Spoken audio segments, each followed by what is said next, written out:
Sin duda, con la noticia del momento, esa reconfiguración política después de la primera jornada electoral.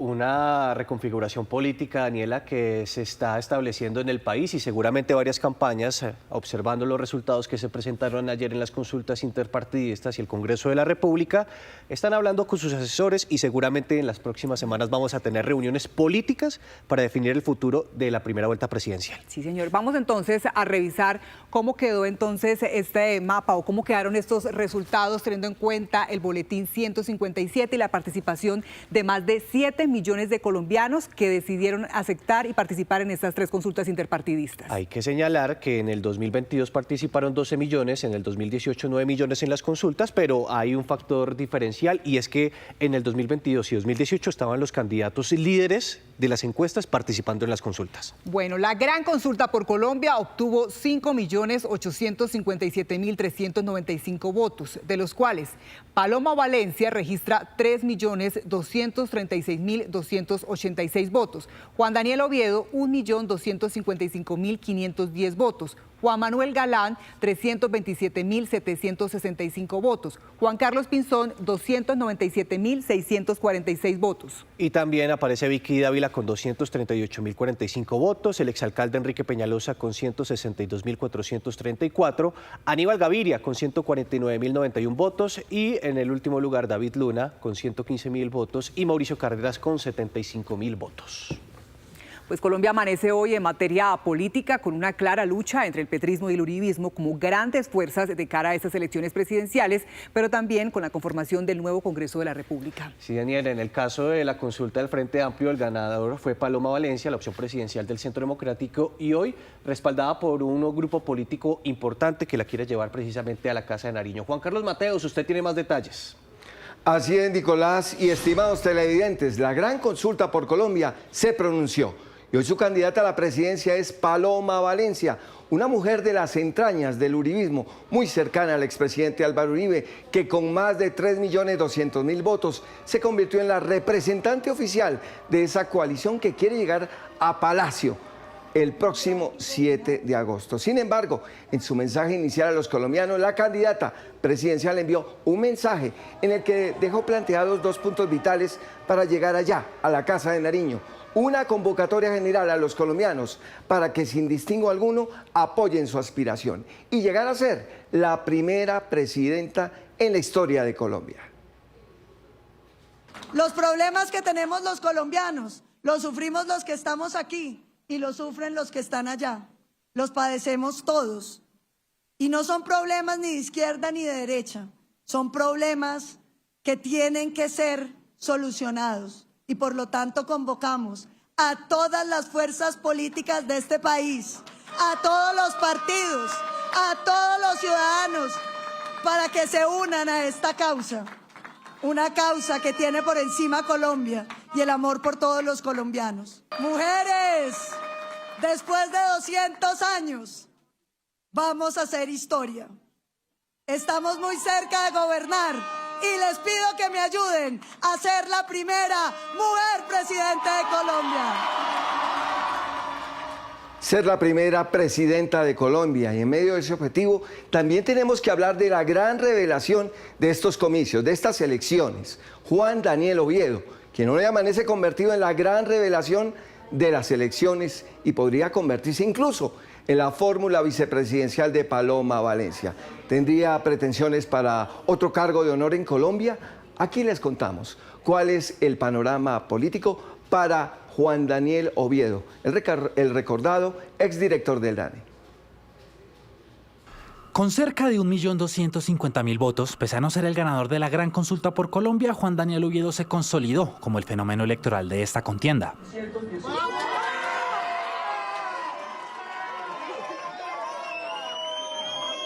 Su votación supera incluso a la de los 7 integrantes de las otras 2 consultas, incluyendo a los ganadores Claudia López y Roy Barreras, un hito que ha dicho se logró gracias a la ciudad de Bogotá. Bogotá habló y nos escuchó.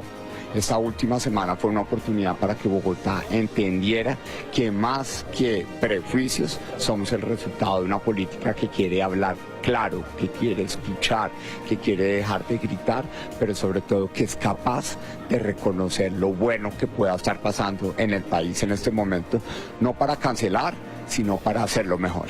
Aunque su votación reflejaba una victoria, el exdirector del DANE se declaró insatisfecho. ¿Más de 1 millón de votos se lo esperaba? Nosotros esperábamos más porque queríamos ganar la gran consulta por Colombia. Teníamos la esperanza de que el centro ganara la consulta de la derecha para moderar el discurso político y poder tener un debate de altura en la primera vuelta presidencial con el candidato Iván Cepeda y con los demás candidatos que estaban participando hasta el momento en esta primera vuelta. Esta votación sugiere que Oviedo podría ser la fórmula vicepresidencial de Paloma Valencia, una decisión que se deberá tomar a contrarreloj, pues este viernes 13 de marzo vence el plazo para la inscripción de candidaturas. Hasta el momento no hemos hablado de una posibilidad de vicepresidencia, sobre todo porque esperaría uno que el Centro Democrático analice cualitativamente y territorialmente de dónde vinieron sus votos y nosotros también hacer lo mismo, en donde ya está claro, como lo dicen muchos analistas políticos, que esta votación es una votación de Bogotá y una votación del centro, de la gente que quiere sensatez y que quiere moderación. En paralelo está también una posible aspiración a la alcaldía de Bogotá en el 2027. Naturalmente, si Bogotá nos habló y Bogotá quiere que el liderazgo que nosotros proyectamos exista, seguiremos trabajando por Bogotá. Tras recibir los resultados en su sede de campaña, en donde celebró con doña Nidia, su mamá, Juan Daniel Oviedo, acompañó a la ganadora de la consulta Paloma Valencia, a quien respaldará en la contienda presidencial de primera vuelta. Bogotá ha hablado. Es claro que para Juan Daniel Oviedo es vital analizar políticamente el tema y en qué zonas ganó su poder político y si la capital se convierte también en un botín político, pensando en la posibilidad de llegar en el mediano plazo a la alcaldía de la capital. Gracias, Juan Carlos. Bueno, esto fue lo que pasó entonces en la gran consulta. Me llama la atención en las declaraciones de Juan Daniel Oviedo cuando dice la decisión está en Centro Democrático. Hay que mirar entonces en ese mapa que les conviene más. Pero hay un enlace que podría ser determinante para el aterrizaje de Juan Daniel Oviedo a la campaña de Paloma Valencia y es María del Rosario Guerra. Ella es la gerente de la campaña de Paloma Valencia y fue la que en su momento en el gobierno de Iván Duque impulsó a Juan Daniel Oviedo para que llegara a la dirección del DANE. Ella incluso era la rectora de la universidad donde él fue profesor. Exactamente, entonces hay una relación bien interesante entre la campaña de Paloma Valencia y Juan Daniel Oviedo que se ha desmarcado un poco de su participación o de su función en el gobierno Duque y ha llamado muchos votos de centro, sobre todo. Bueno, pasemos ahora a conocer los resultados de la gran consulta, o de la consulta, mejor, de las soluciones. Esta consulta registró 618.705 votos, de los cuales Claudia López recibió 574.670 y Leonardo Huerta 44.035 votos.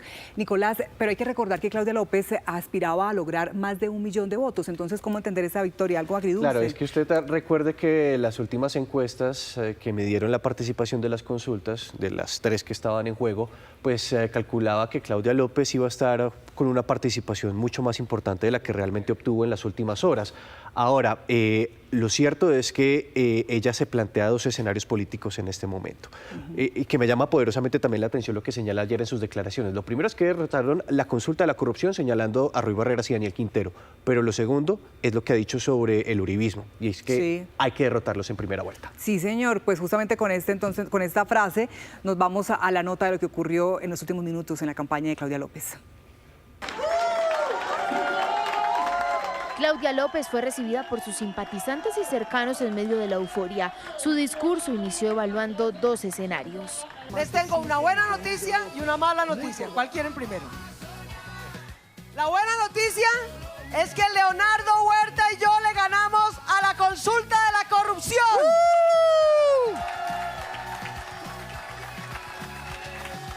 Y la siguiente buena noticia es que al uribismo le vamos a ganar en primera vuelta.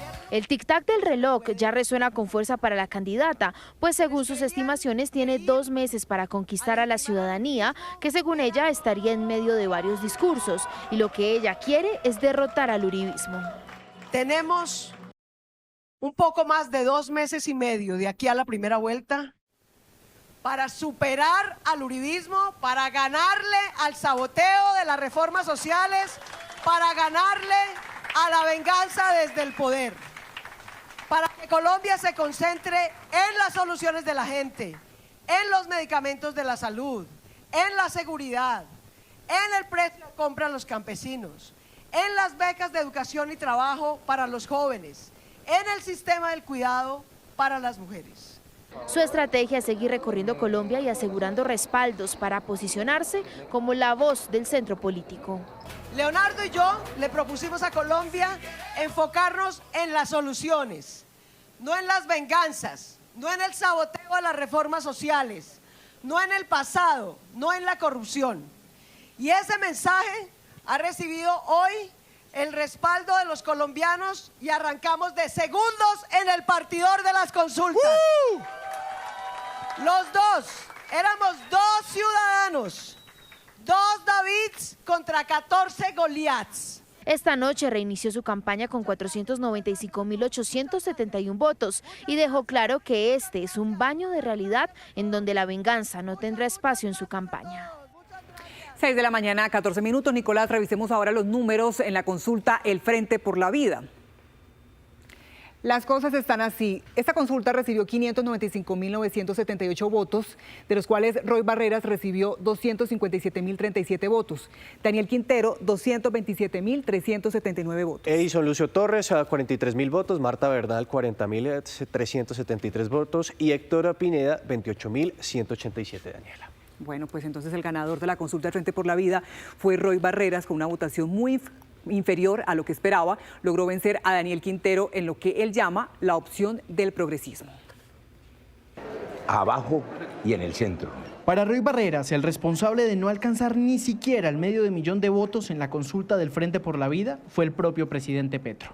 Un error estratégico, presidente Petro, te lo advertí. Abandonar el escenario de las consultas y desestimularlas implicaba dejarle la cancha libre a la derecha, que se la tomó. Y por eso hoy el dilema entre los dos extremos sigue sin resolverse. Y por eso ha crecido, es la verdad, una opción de una derecha que parece suave, que parece inofensiva, que va a intentar atraer el centro. Con el resultado, Roy Barreras se desmarca del presidente Gustavo Petro y busca llegar a una primera vuelta con lo que él llama el progresismo, un progresismo separado de los extremos.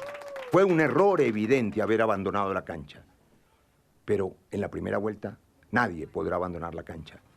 Y tenemos 3 meses de aquí a ella para que los colombianos decidan si es cierto que es posible un progresismo con las instituciones, un progresismo sin miedos, un progresismo que no genere temor, y un progresismo que garantice que las reformas se hagan y se aprueben. Barreras, sin embargo, celebró haberle dado la vuelta a las últimas encuestas que lo mostraban como perdedor de la consulta y aseguró que su triunfo fue de un voto de opinión, no de maquinarias. Quedó también en evidencia que las elecciones presidenciales son de opinión, no son de estructuras, como se cansaron de repetir en una campaña de difamación, de infamia, que todavía hoy avanza. Contra viento y marea gané esta consulta.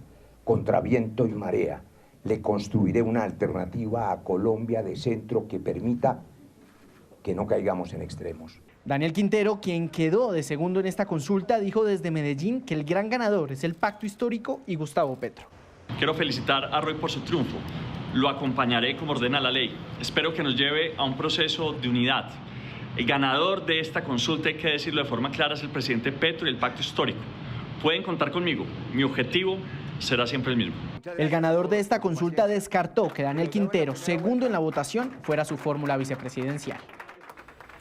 6 de la mañana, 17 minutos. Más adelante estaremos conversando con Claudia López y Roy Barreras. También buscamos a la candidata Paloma Valencia, pero ella prefirió por el momento guardar un poco de silencio. Sin embargo, pues todavía tiene abierta la posibilidad de conversar con nosotros en las próximas emisiones. Pero vamos a estar hablando ahora del Senado de la República, la composición que va a estar en el nuevo Congreso, una votación muy importante que fue superior a los 20 millones de votos. Hay un 99% de votos informados y es el boletín número 79. Estamos con el doctor Alfonso Portela, quien fue registrador para lo electoral y nos acompaña en el análisis de estos resultados cuando ya son las 6:17 de la mañana. Buenos días, doctor. Gracias por la invitación, buen día. Empecemos hablando un poco sobre los resultados, los que golpean fuerte en el panorama político, que son el Pacto Histórico con 4.413.000 votos y también el Centro Democrático con 3.035.000 votos. Tal vez lo que podemos decir viendo esta fotografía es que a las dos fuerzas políticas les sirvió bastante irse en lista cerrada, impulsados por sus líderes políticos naturales, el presidente Gustavo Petro para el caso del Pacto Histórico y Álvaro Uribe para el caso del Centro Democrático. Bueno, digamos que una cosa para destacar en el tema del Pacto Histórico, en la elección 2022 obtuvo algo así como 2.200.000 votos, casi que duplica la votación y eso es significativo. Independientemente de que eso se vea reflejado de una manera muy lineal en curules, porque con 2.200.000 en la elección pasada obtuvo 20 curules. Claro. Y en esta, pues más o menos se acerca entre 25 y 27 curules. Y lo del Centro Democrático significativo, el hecho de que el expresidente Uribe estuviera involucrado en las listas y estuviera permanentemente trabajando, es el resultado que se ve reflejado. Sí, miremos un poco entonces, hablando de estas dos grandes listas que son las que tal vez agitaron el panorama electoral, ¿cómo estaría la conformación del Pacto Histórico? Que tendría entre 25 y 26 curules, la cabeza de lista es Carolina Corcho, entran figuras importantes del progresismo como es Carmen Caicedo, que es la hermana del exgobernador del Magdalena, Pedro Flores, Laura Amada, Walter Rodríguez, que es un influenciador muy importante, Ida Bella, también tenemos a figuras como David Racero. ¿Qué significa? ¿Cómo podemos entender que el pacto ya entre con cerca de 25 o 26 curules proyectadas al Senado de la República? Bueno, es una fuerza importantísima en el Congreso de la República, es un poquito más de la cuarta parte del Congreso, y eso del Senado específicamente, y eso le da un poder significativo en la toma de decisiones y en los proyectos que tiene pues, el gobierno, y si de pronto repite en el gobierno, pues le facilita mucho el manejo de la agenda legislativa. Doctor, ¿cómo es la fórmula matemática para proyectar esas curules, para establecerlas? Bueno, en el caso del Pacto Histórico, lo primero que se hace es superar un umbral del 3%, que con toda la votación que obtuvo, pues es suficiente. Sí. El umbral ahorita está, el umbral es, corríjame usted, es el número mínimo de votos que necesita un partido para obtener una curul en el Congreso. Es correcto, así lo tiene establecido la Constitución y la ley. Si un partido no supera el 3% en la votación global... ¿Que serían más o menos 600.000 votos? 600.000, un poco más de 600.000 votos. Y la colectividad política que participó, que no obtiene esa votación, no entra en la asignación de curules. Claro, y lo que entiendo es que después, dependiendo del número total de votos, se divide por el número de curules y eso da un número que es la cifra repartidora, es decir, la cifra para entregarle una curul a cada persona particular. Es un tanto complejo explicarlo porque digamos que es una operación matemática bastante extensa, porque las votaciones de los que superaron el umbral, cada una de las votaciones se divide por 100 veces. Sí. Y después se reordenan esos números y la cifra número 100, o sea, de mayor a menor, la cifra 100 se convierte en la cifra repartidora. Y a partir de ahí, esa cifra repartidora vuelve y se divide la votación total y eso le da el número de curules. Profesor, mire, estamos viendo en nuestra realidad aumentada de Noticias Caracol la conformación del actual Congreso según la votación que tuvimos en las últimas horas, un pacto histórico que estaría teniendo en este momento cerca de 25 curules. Son proyectadas porque estamos en un proceso que es el preconteo, ya puntualmente las comisiones escrutadoras van a validar y certificar cada una de estas curules. Centro Democrático con 17. Partido Liberal tendría 13 curules, la Alianza Verde, que va en coalición con En Marcha, tendría en total entre 10 curules, Partido Conservador también tendría proyectadas 10 curules, la U tendría proyectadas 9 curules, mientras que la coalición, que es la de Cambio Radical, ALMA, 6 curules, Ahora Colombia, que es la del nuevo liberalismo con el MIRA, 5, Movimiento Salvación Nacional, que, doctor, ahí es interesante lo que sucedió. Muchos estaban diciendo, es posible que no tuvieran el umbral electoral, pero logran 4 curules proyectadas hasta el momento. No, y yo creo que el ejercicio que hicieron en juntar el trabajo político con la campaña del candidato Abelardo del Espriella dio esos resultados y eso es muy significativo porque obtener 4 curules y una votación muy significativa. Uno sumando, por ejemplo, la votación que tuvo Salvación Nacional y Creemos, calcula que son cerca de 800.000 votos. Esos 800.000 votos tal vez se puede decir se los rasguñaron al uribismo.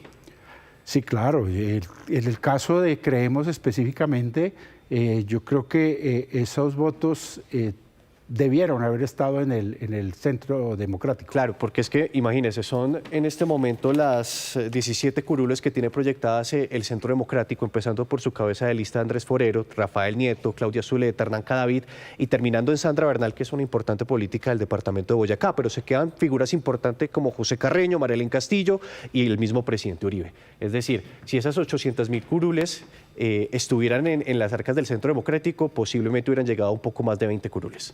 Sí, y el caso del expresidente Uribe yo creo que fue más estratégico que aspirar a llegar a las 25 curules.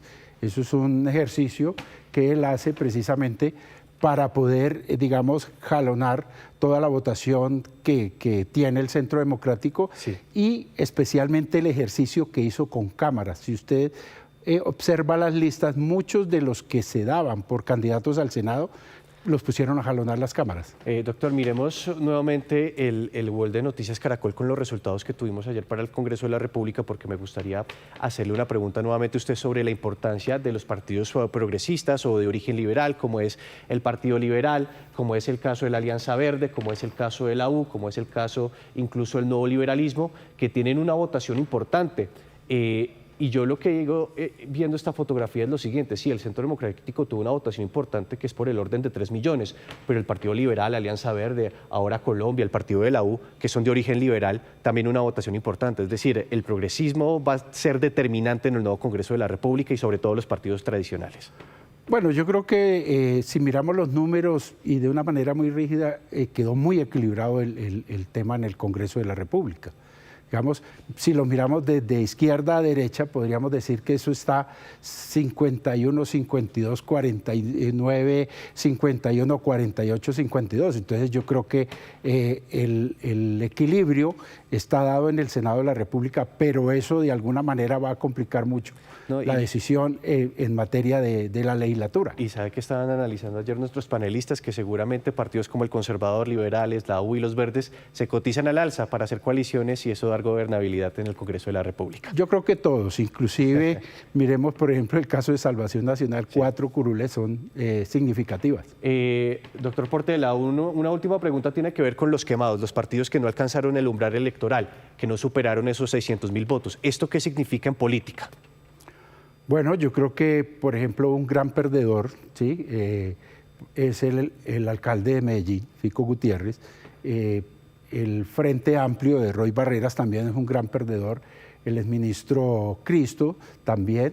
Ingrid Betancourt, imagínese, el verde oxígeno quedó muy relegado en los números y yo creo que, digamos, que se dio de alguna manera la lógica de la fuerza de las colectividades en este país.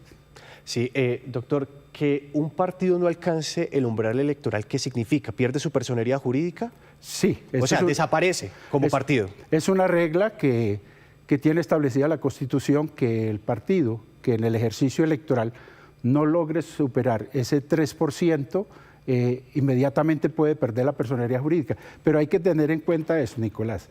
Si uno de los perdedores, para llamarlo de alguna manera, que no obtuvieron el 3%, y sí sacaron algunas cámaras, ellos no van a tener ninguna dificultad en ejercer toda la legislatura y en poder posesionarse y estar en la Cámara de Representantes, pero en lo que tiene que ver con la personería jurídica desaparece. Hágame el favor. Mire, por ejemplo, hay datos curiosos. Frente Amplio Unitario, que es el partido de Roy Barrera, donde están grandes sindicalistas como Fabio Arias, no alcanzó el umbral electoral. Incluso hay expresidentes de FECODE y de la USO. Creemos de Federico Gutiérrez, la cabeza de lista era su hermana, tampoco alcanza el umbral electoral, a pesar de que ella particularmente tuvo una votación importante, cerca de 97.000 votos.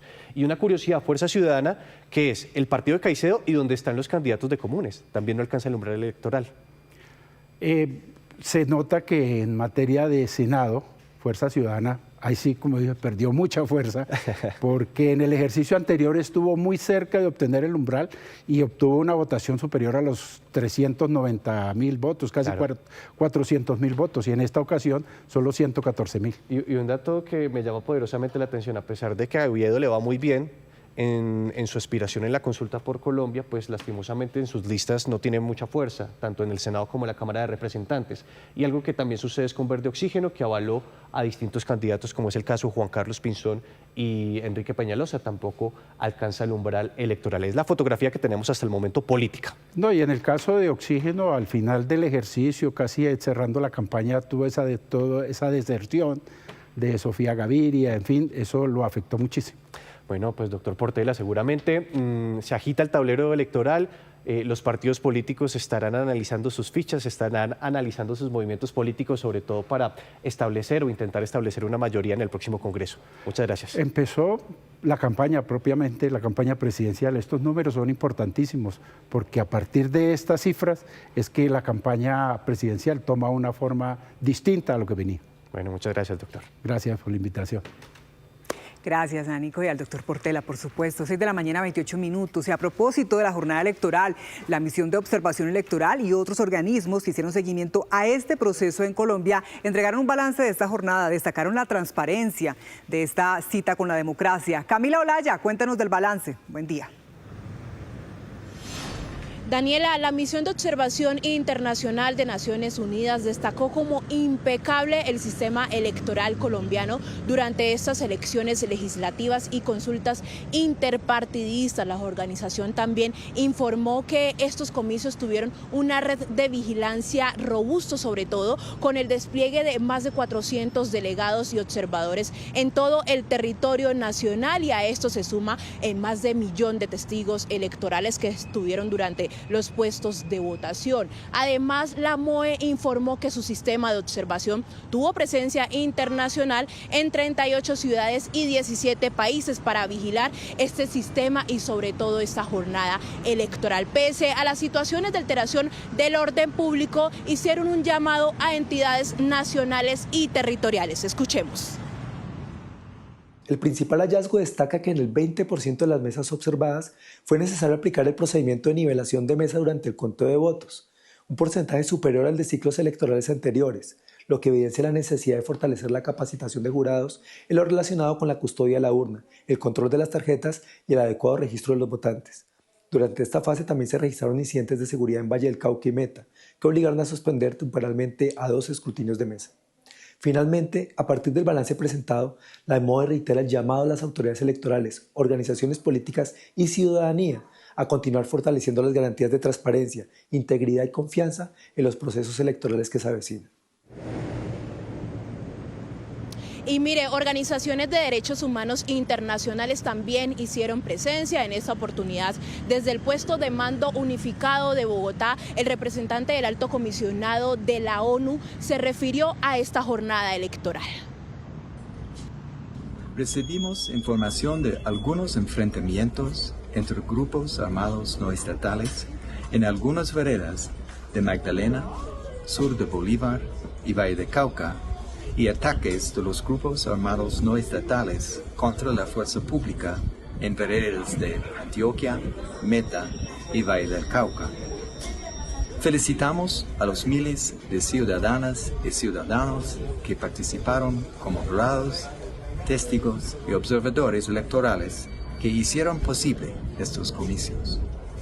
De cara a las elecciones presidenciales, llamamos también a las autoridades nacionales y territoriales a seguir trabajando en la articulación institucional. Mientras tanto, las misiones internacionales anunciaron su presencia y observación hasta el mes de julio, mes en el que se espera que se consoliden los resultados durante esta temporada electoral.